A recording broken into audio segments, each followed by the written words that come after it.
Nous avons le réel plaisir, mesdames et messieurs, de savoir que vous êtes très nombreux à travers cette chaîne RTVS 1 et précisément à travers cette émission Sabah Show, qui est le rendez-vous de tout le samedi à partir de 12h50 chez vous pour vous apporter la gaieté, la joie de l'enthousiasme, mais aussi pour vous amener dans un monde exceptionnel et puis pour parler de l'actualité qui est très important, fidèles téléspectateurs. Alors vous êtes de l'autre côté de Brazzaville, Pointe-Noire, toutes les 24 communes de la ville de Kinshasa, et vous qui nous captez à travers le satellite, nous vous disons bonjour.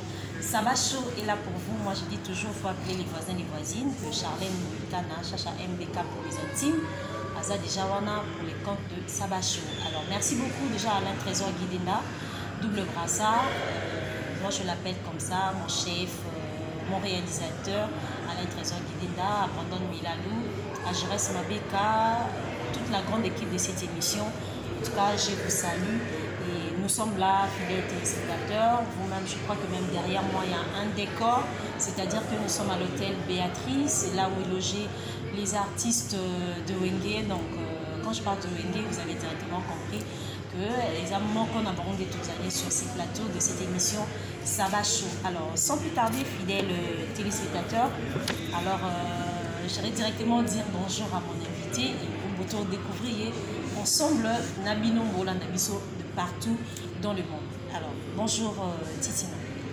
Oui, bonjour. Bonjour. Voilà, bon Canos. Séjour, hein. Merci Oui. beaucoup. Bon séjour au pays. Merci vraiment. Voilà, bonne en santé, santé nayo. Bon, d'ailleurs, moi les athées, c'est vrai que aux yeux mais sinon ça va. Hein. En tout cas, non, c'est plus là na taille, non, parce que je te croyais sur un vimba. So lobi na zu poa moke ko tu fona ko ndanga boye na o souci ma pe. Yes. On a la chinois ata na melinzu na poto donc. Mais ça va.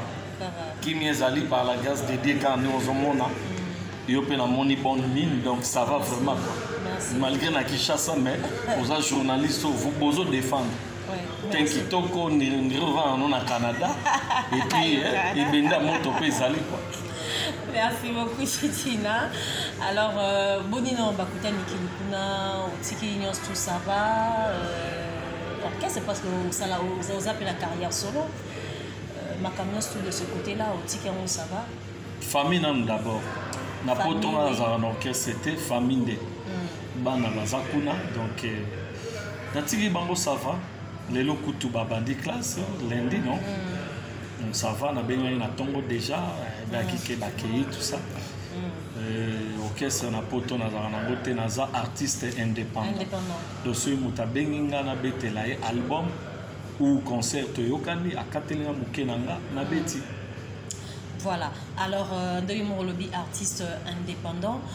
Avant tout beta masolo il y a présentement le loco boyo sala na Kinshasa par rapport à concert au Bozano il y a le 30 juin.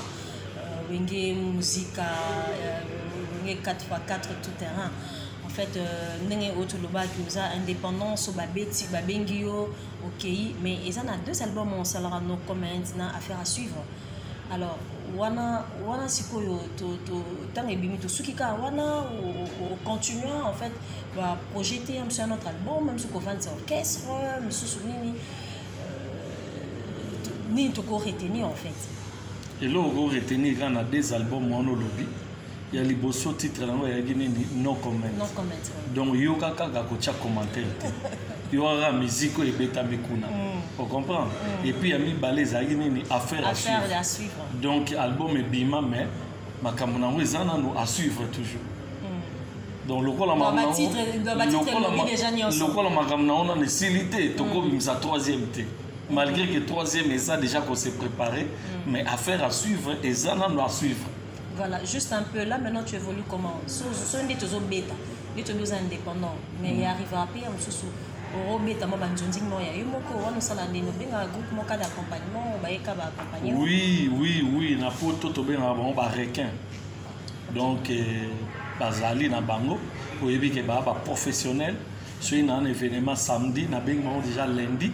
Non, équipe pour la ligne quoi. Tala ezabo. Ah bon, tindela so banzembo, o tindeli bango ba titre banzembo. Lundi on a soir ba bandi boulot de bango moko. Mercredi na soir ba iso ka que toi après louer ça la répétition. Jeudi, louer ça la répétition, bobandi 10h, 15h, bobeti toutes les chansons. Donc carré, bango carré, rataraté. Voilà. C'est comme ça qu'on fonctionne. Voilà, merci beaucoup. Alors, Titina, c'est vrai que a évolué longuement dans l'orchestre Wenge BCBG 4x4 tout terrain de Papa Chéri. Alors, justement, mon Kyoko, ambiance, soit vie au sein du groupe et ça là, Lelo, une référence. C'est vrai que après Wenge et après Wenge 4x4, Kendaki na quartier latin, mais Wenge 4x4 Papa Chéri on des la référence au Lelo Batoiseau et Titina. Vous voyez ça, ambiance n'est pas régné au sein de Katia Wenge 4x4. Ah, Wenge tous na bolingo, pe tous na bolingo ti lelo. Malgré séparation tant yaki et ça qui neti mutolomta comme na coin na ye, mais to bana ko digérer en beauté. Tu acceptes qu'il y a malgré biso. Comment les comme ça qu'on les à la télé, autant les cas que na lobakaka, au lobby kaka pour tout le temps autant l'émission va comprendre qu'il y a lobaki. Mais au fond de toi, après tant sur mon couteau, on est arrivé là, dans sa émission sur des tout ça la boye tellement la poids collé fort. Après na sous émission même pas une heure de temps la bien journaliste. Mais c'est pendant mon temps pour monter émission. La partie pour et ça n'a bien tapé malgré la vérité. C'est comme on dit en français, toute vérité n'est pas bonne à dire. Parce que nous c'est pas la vérité. Mais muto azota lango na batunaye ba mona ke bien te ya ngwana na vie aller lo faut ba ko soigner et surtout biso to komi ba père le rôle ba responsable ba père parce que wenge boti ban ebele. Lelo Wenge za na ban ebele. Si. Après quand dernier fils né na biso Wenge fait rigole. Bana tout au balandi na sima. Ozomona lelo. Mais la séparation, il y a un choix, non? Il y a 4x4. Et là, on est pour ça qu'il y a Wenge 4x4, tant il est carboné. Il y a des paiements na Papa Chéri. Et là, pour ça, il y a d'abord Moussala, le respect, et puis na Kolo Bandemi. À l'époque, il y avait aussi Alain Makaba, qui est un grand frère du quartier. Tofandi Balaba la Moko. Alors, nous avons beaucoup plus besoin de travail à Alain Makaba encore au Nanga. Il y a un moment qui côté Kuna, nous tenons Alain Makaba, on a travaillé na ye. Azati. Donc, vaut mieux, là, l'Andakaka, grand frère Nanga. Donc voilà, c'est vrai que ma soeur Robeta, il y a parcours à Titiner et belé, ma question est belé Zamolaï. Mais en tout cas, trop quatre on a qui maman actualité parce que il y a un tout et il y a des actualités en fait arrivé dans Bango à Kinshasa, précisément dans la République démocratique du Congo. Donc il y a l'événement, l'événement, on a un grand concert le 30 juin à Stade de Martyr. Alors Titina, mais quand même, c'est un aventure et puis les lopés comme et c'est réalisé à Kinshasa. Alors, l'idée wanana no ya ko réunir parce qu'on a dit qu'ils ont des mécènes, des producteurs, des belé, des méca pour ça les locaux wana ya robetisa Wenge surtout comme on a JB na we ensemble bas dans le même podium et Simbate. Alors mais siko et Simbi na ino na yeba histoire on est bandine. Non, l'histoire est bandit, car l'histoire est bandit, à ma besoin qui est en tant que mécène, en tant que bon producteur, pour y soit le bil Cambé raté. À première étape, c'est ma Cambé belé, à tant que Bano Betson à Guinée, Banini, sera le petit Tina, à Europé, ça y est 100 exemple. Zano calme, Kotungisete, Gomonia, l'équipe, Mamadou, Olobainante.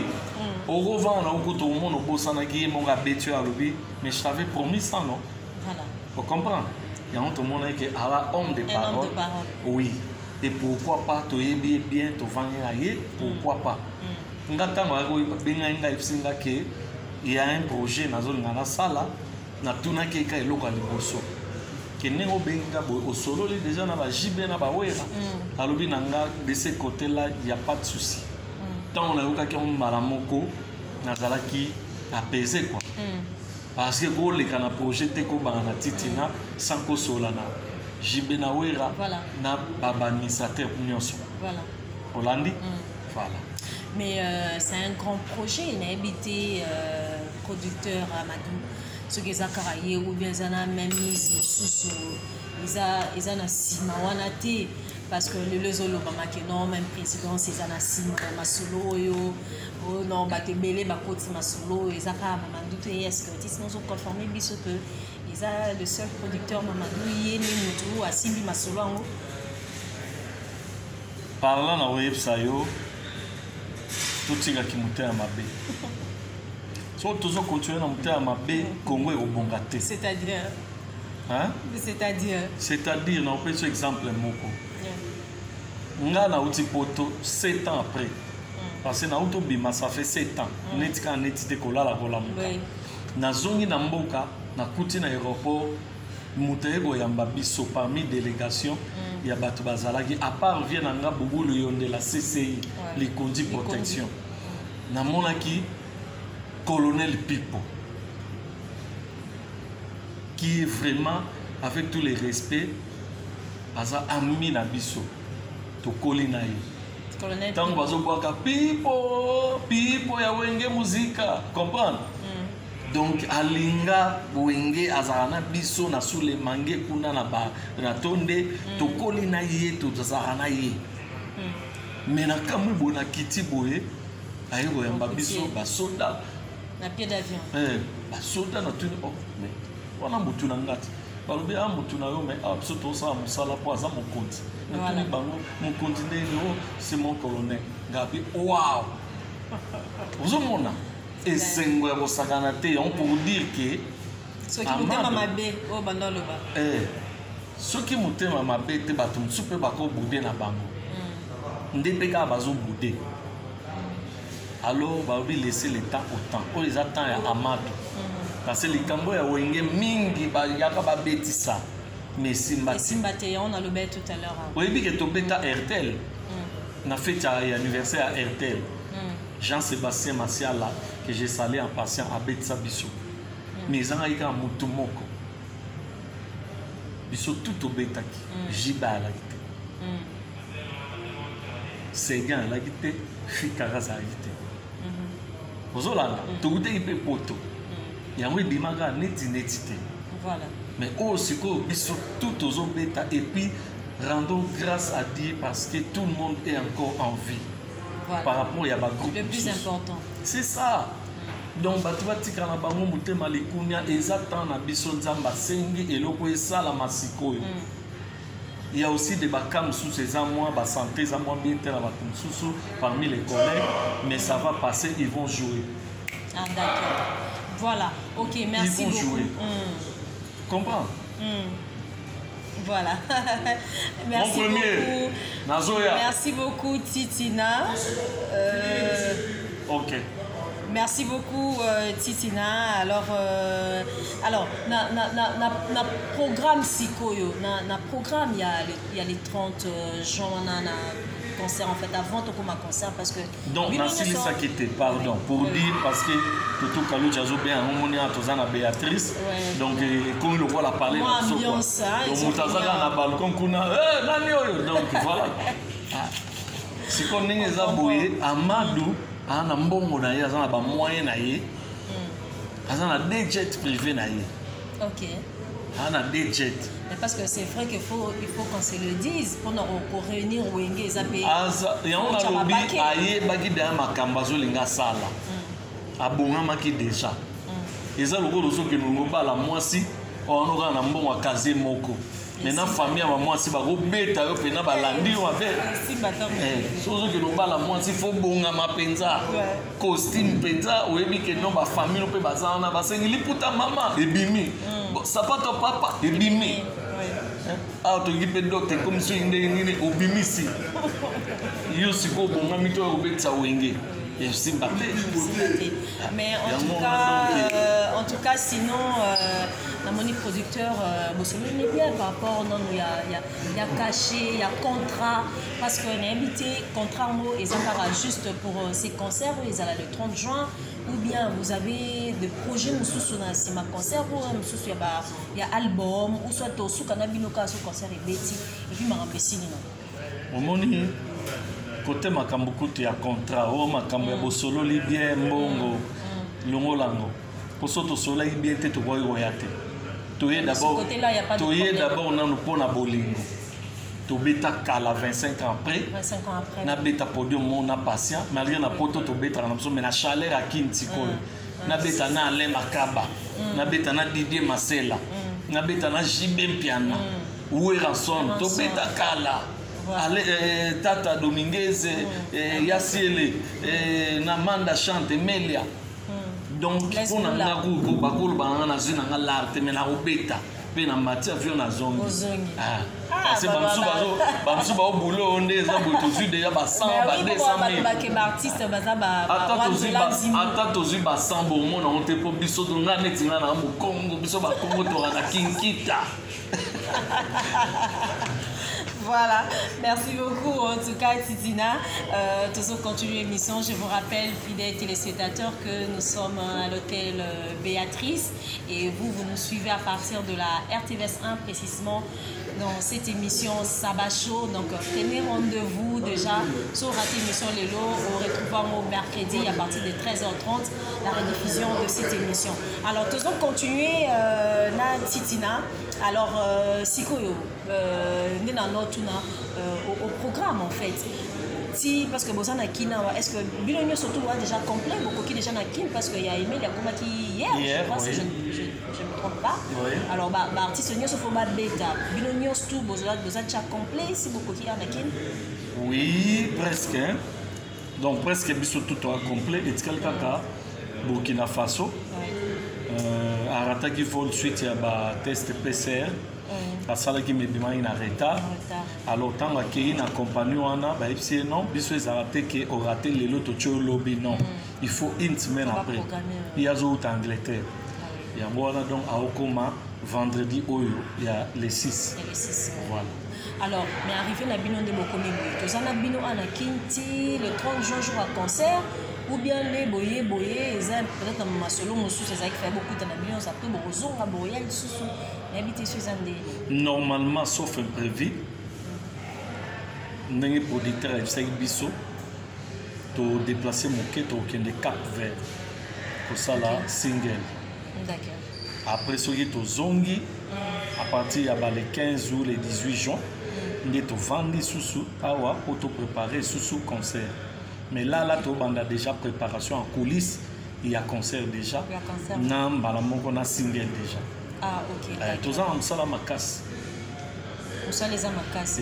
Parce qu'on dit on a 25 ans après. Après concert de Martyrs, stade de Martyrs, disque, les Obima. Après, concert et Rolanda et Belé. Et ça déjà na planning il y a producteur, il y a un solana administrateur, batala parce que mutuna mutu en dehors de ça azana groupe naïe. Voilà. Faut batala ou aza disponible na tamboye ou aza disponible bon tout côté là au monde à 4 tu as tam sur Abidjan. Pour Abidjan bazo senga, Guinée bazo senga, Gabon bazo senga. La production il y a qui ne memi ba contrat. Na lobi na yo. Wenge za monde entier. Braza kutu kolobate. Donc, dans la région Kouta, Bazo Senga, Mbujima, Lubumbashi, Siko, Tomi, Kabolandeng. Il y a une émission dont on a Zolinga Kanga, Maramba Wenge, Aïba Kekolela Naezamuke.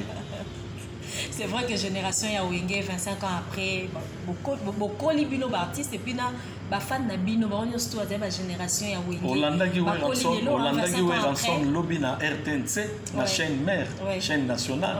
Alors il donne une minute oyo. Oya ko sakana. Na magamba Wenge. To bimsele pena ba yana ba missile. Hein? Voilà. C'est pour dire que bino ça doit même moral. Tous a même moral.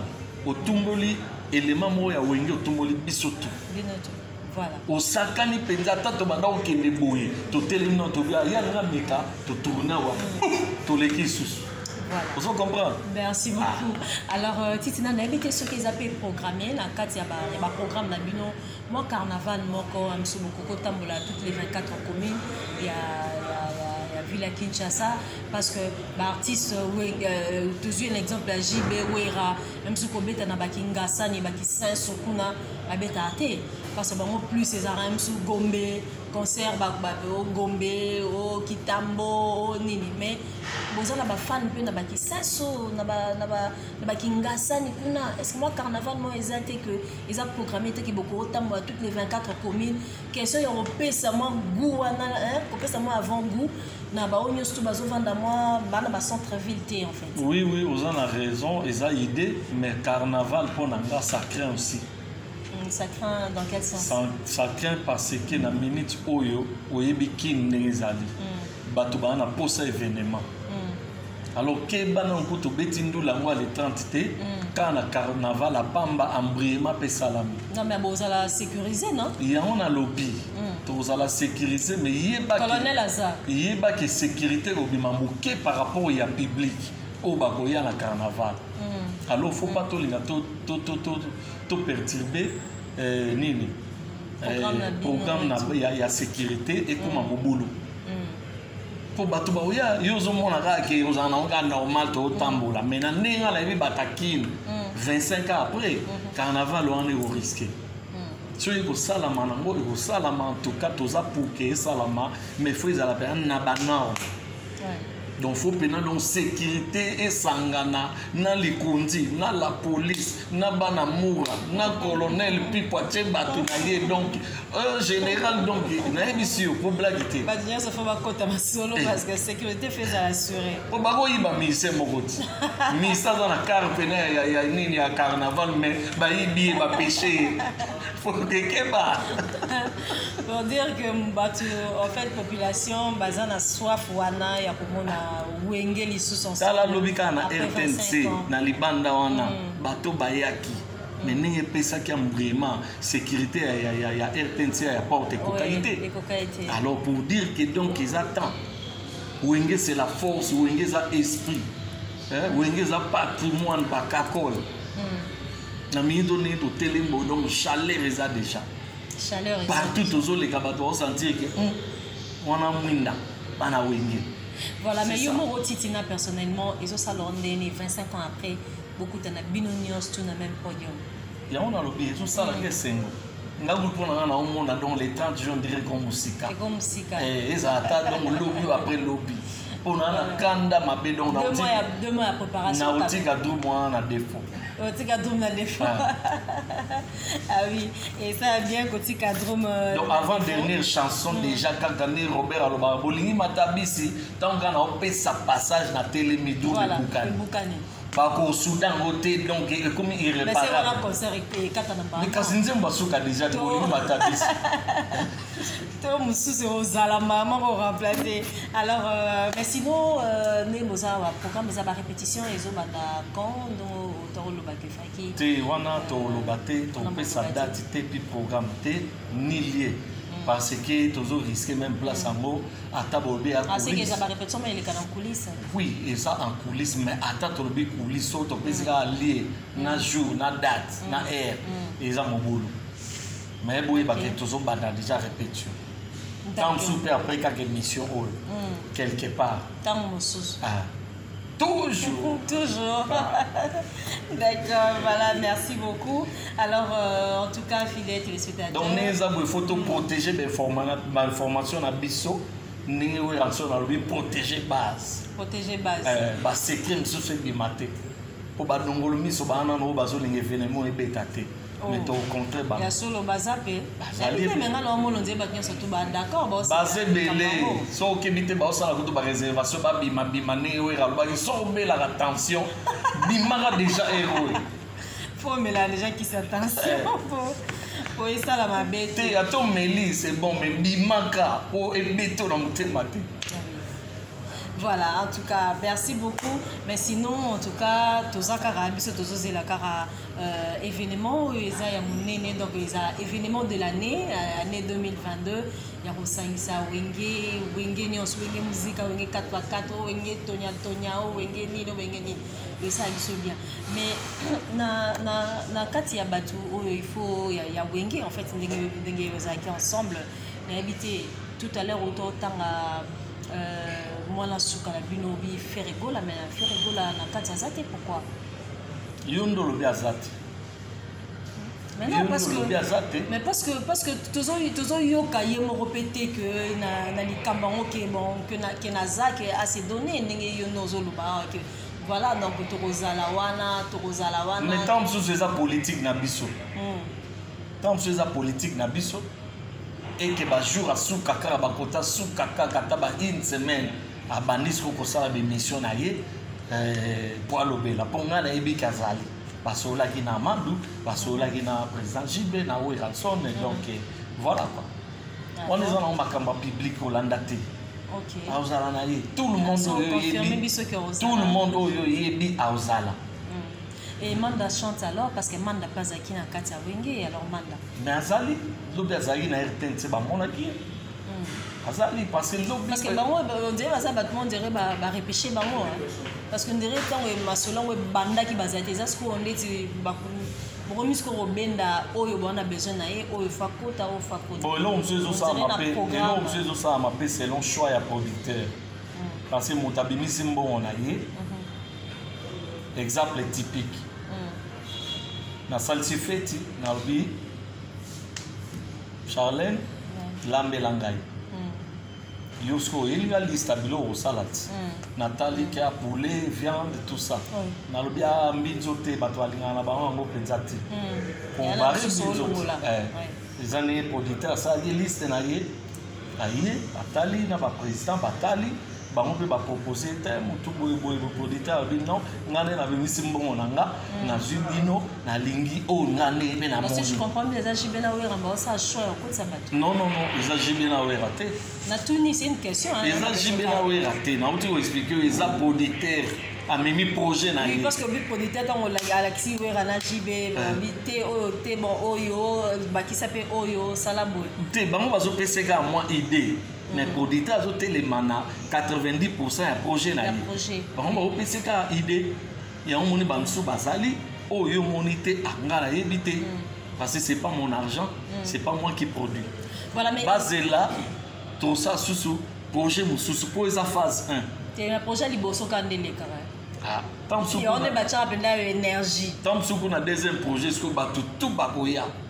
Batu tout penza oh yo yebi.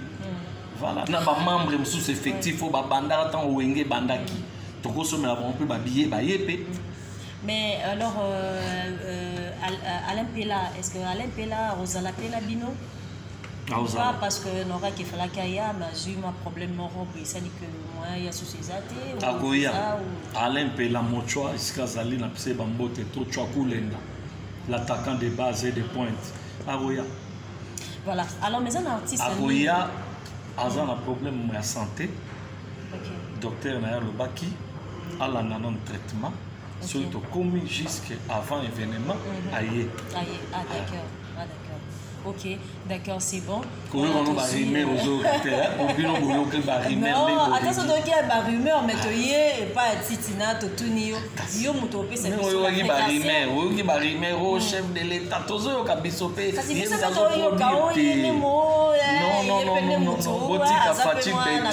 Botika fati béton, azana e béton, asala makambo ya mboka.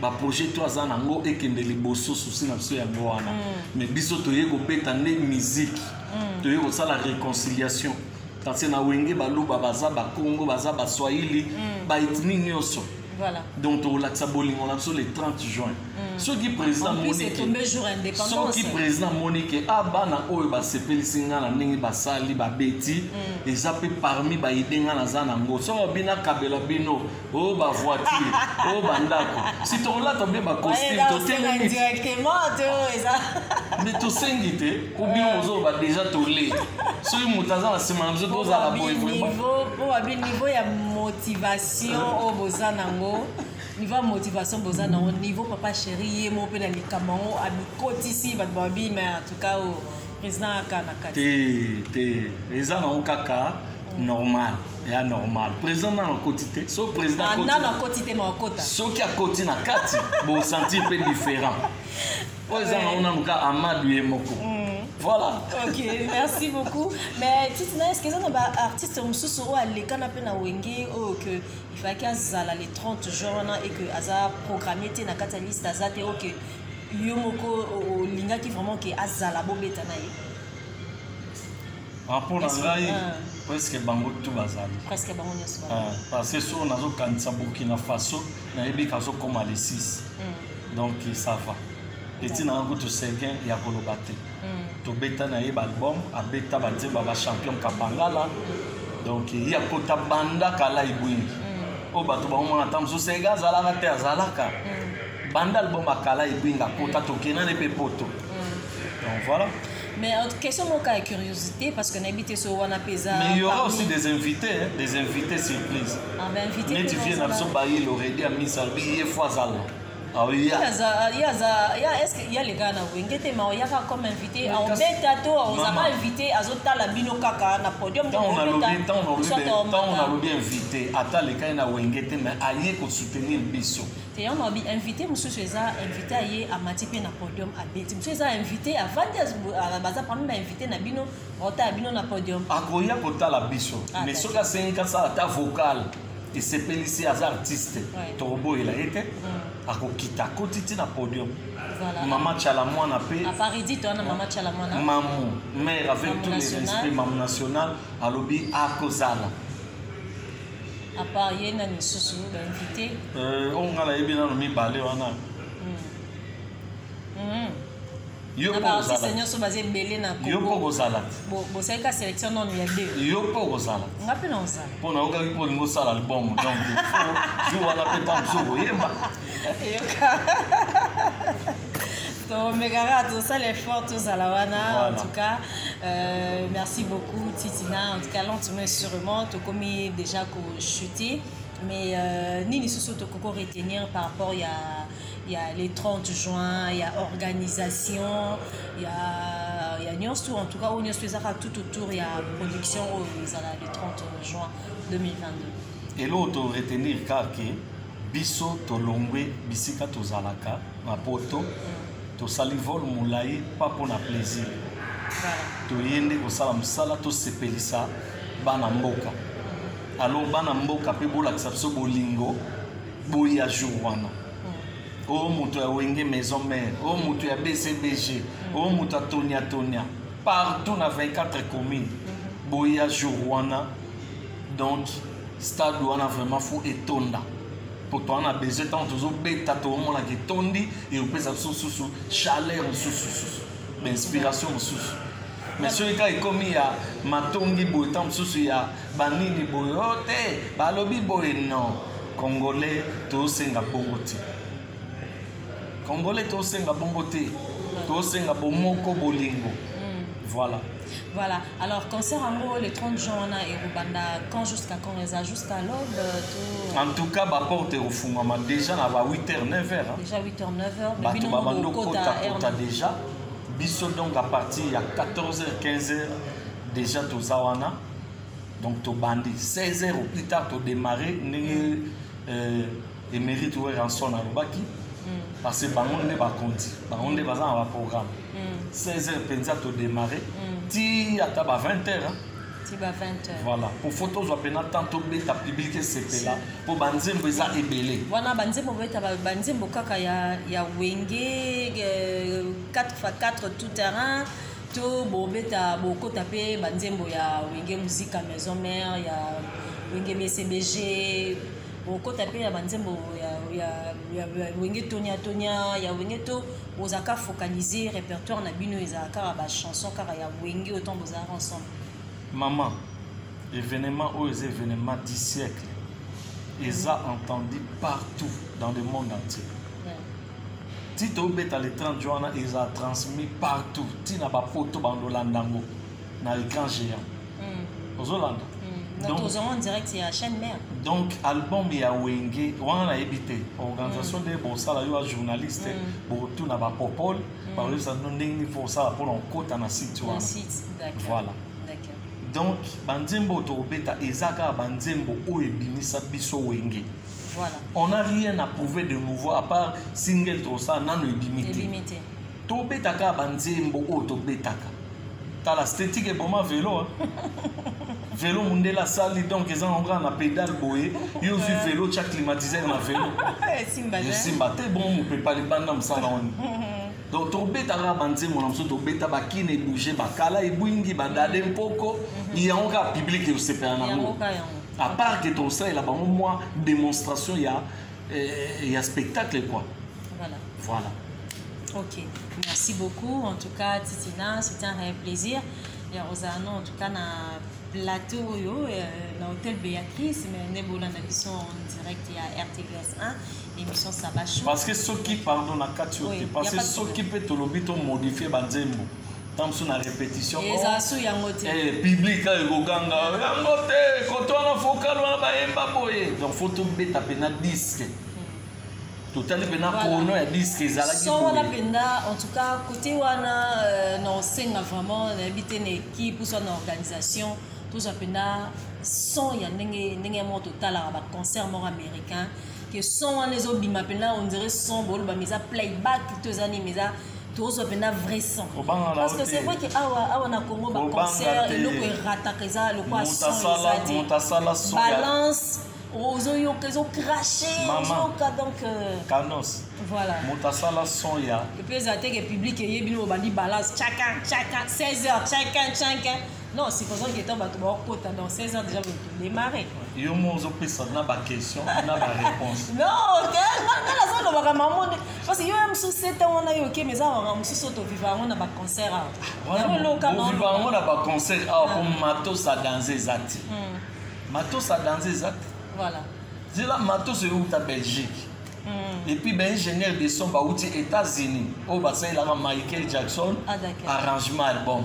Ah bon? Donc pour dire que Bangonde Bozana Alain Makaba ordinateur 648 mémoire. Voilà. Bazo yoka biso tupe balito et kuba tozo yoka. Donc tobim ça son mot terrible. Voilà. Tobim ça ba son bien quand on a ba Zénith na ba Bercy. Oyoka ba Bercy ba Zénith te. Bon cas auto les mamans. Et on a lobby maman. Ça nous calme ça poser pour c'était là. Et on trouve attention déjà. Merci beaucoup.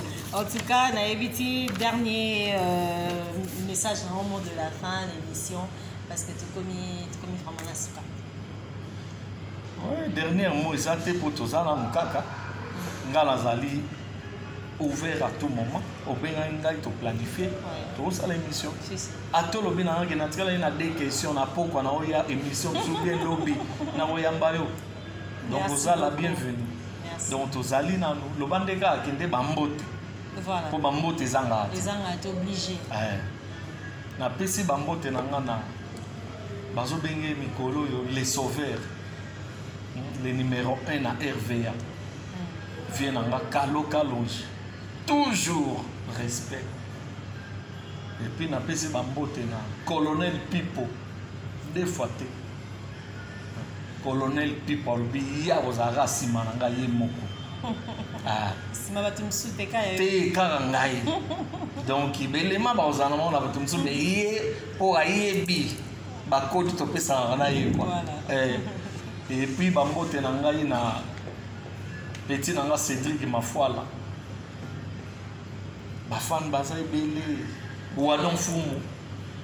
Il y a dans à Paris les distributeurs automatiques Chris Milele. Sans pourtant tout mais dans la beauté ba fan nanga partout na Masine na Maloeka Kingasani Kimbantieke Mongafula Mikondo partout tout kin ba fan ya Titina boye bake Al Capone ya bino yeyo na terrain déjà donc bo laksanga bolingo no jour wana na singi non ka ba fan nanga sans pourtant c'est un bafana wenge tout. Voilà. Donc pour les événements, il ne rater jamais. Voilà, il ne faut rater jamais. Merci beaucoup. En tout cas, il y a un peu ça temps. Il y a ça l'émission. En tout cas, et ça l'émission vraiment plaisir. Après plusieurs années, on te sur ce plateau et ça l'émission vraiment plaisir. Merci infiniment. Voilà, et puis merci à Mathieu MK. Ici c'est Paris, donc là-bas c'est Paris. Mathieu MK, on l'a Nabiso. En tout cas, de salutations à toi, Mathieu MK, à Kavin Kamani. En tout cas, c'était pour te faire plaisir aussi. Gauthier Mato, merci beaucoup. Tu viens surtout depuis 8000 km. En tout cas, c'était pour vous faire plaisir. Nous sommes arrivés à la fin de cette émission. Merci à Alain Trésor Guidinda. Merci. Charlène, pour l'événement un Canadien au Congo, King Makiadi. King Makiadi. King Makiadi, Yaba Makiadi de King. Asola na ndenga mukete ne ozagu to boye. Yeba ke non carburant na ya après mission donc a otelo plein déjà. Ah vana na King. Voilà, merci beaucoup. Alors ça est fini pour aujourd'hui. Les bonnes choses ne durent jamais. Merci beaucoup en tout cas à Alain Trésor Guidinda. Merci à toute la grande équipe en fait de la RTVS 1. Colonel Pipo, on a salué et puis en tout cas la permission d'ailleurs. De tous les temps. En tout cas l'émission. Merci beaucoup. Alors on se revoit en tout cas la semaine prochaine pour un nouveau numéro. D'ici là, portez-vous bien, mais retrouvez la rediffusion de cette émission le mercredi à 13h30 et les samedis pour un nouveau numéro. En tout cas, d'ici là, portez-vous bien et bonne suite de programme sur nos antennes. Au revoir.